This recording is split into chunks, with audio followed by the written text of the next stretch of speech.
বলেন তো এ পর্যায়ে রাগ উঠে না না উঠে? আমি এক হাত দিয়ে ক্যামেরা ধরে আরেক হাত দিয়ে ভর্তাটা মাখছি। তাকে বলছি যে সুন্দরভাবে একটু বেশি করে তেল দিতে। সে একটু একটু করে এক ছিটা করে তেল দিচ্ছে। কেমনটা লাগে?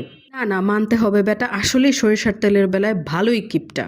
আসসালামু আলাইকুম everyone, welcome back to my new video. কেমন আছেন আপনারা সবাই? আশা করছি আল্লাহর রহমতে অনেক অনেক ভালো আছেন। আমার বাসা থেকে সানসেটটা এত সুন্দরভাবে দেখা যেত, জানি না কার নজর পড়েছে না কি হয়েছে, আল্লাহ মাবুদ ভালো জানে। সানসেটটা আর এখন এখান দিয়ে দেখা যায় না, ডান দিকে সরে যাওয়ার কারণে বিল্ডিংয়ের নিচে পড়ে গেছে, যার জন্য আমি একেবারেই দেখতে পারি না আর আগের মতন ভিডিও করা হয় না। আর সানসেটের পরে যে একটা সুন্দর একটা কালার দেয় সেটা তো আমার খুবই ফেভারিট। আজ রাতের ডিনার হচ্ছে খিচুড়ি রান্না করব। খিচুড়ির মধ্যে আপনাদের ভাই হুট করে বলতেছে যে একটা আলু কেটে দেই, ওই আলুটা হচ্ছে খিচুড়ির মধ্যে দিয়ে দাও। আমি বলি এটা কেমন কথা, আলু সিদ্ধ হবে নাকি না, একটা প্যারা খাচ্ছিলাম। আমি কোনোদিনও পার্সোনালি খিচুড়ির মধ্যে আলু দিয়ে খেতে পছন্দ করি না। আলু আমার অনেক ফেভারিট, কিন্তু এই ব্যাটার লেভেলে আলু প্রিয় হতে পারে না। আচ্ছা যাই হোক, যেমনি বলেছে অমনি হচ্ছে খিচুড়িটা রান্না করে দিয়েছি। আমি আবার একটা রসুনও দিয়েছি। আমার কাছে খিচুড়ির মধ্যে রসুন টসুন দিয়ে খিচুড়িটা রান্না করলে বেশ মজাই লাগে।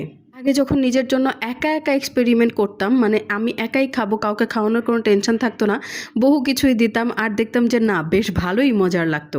আর আজকে খিচুড়ির সাথে হচ্ছে বেগুন ভাজাও ছিল আর ঢ্যাঁড়স ভাজাও ছিল। আমার কাছে ঢ্যাঁড়স ভাজাটা একটুখানি মশলা টশলা দিয়ে কড়া করে ভেজে খেতে খুবই দারুণ লাগে।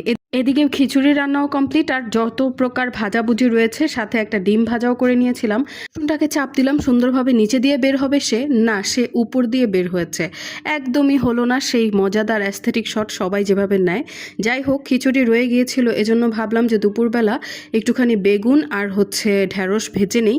আমার কাছে যেহেতু এগুলো অনেক ভালোই লাগে, আর বেগুনটা এভাবে কেটে ভেজে নেওয়ার উদ্দেশ্য হচ্ছে আমার পাশের বাসার ভাবি এভাবে হচ্ছে আমাকে শিখিয়েছিল, যদিও আমি পারিনি। আর এত বড় ফ্রাই প্যানে এতটুকু ডিম ভাজলে যেরকম হয় সাইজটা ওরকমই হয়েছে। এদিকে আমার লাঞ্চটা একেবারে কমপ্লিট, আর এদিকে সূর্য বাবারে বাবা একেবারে মাথার উপরে ছিল। দেখতেই পাচ্ছেন বেগুন ভাজাটা একেবারে মুচমুচে হয়েছে, একবারে পারফেক্ট বলে যাকে।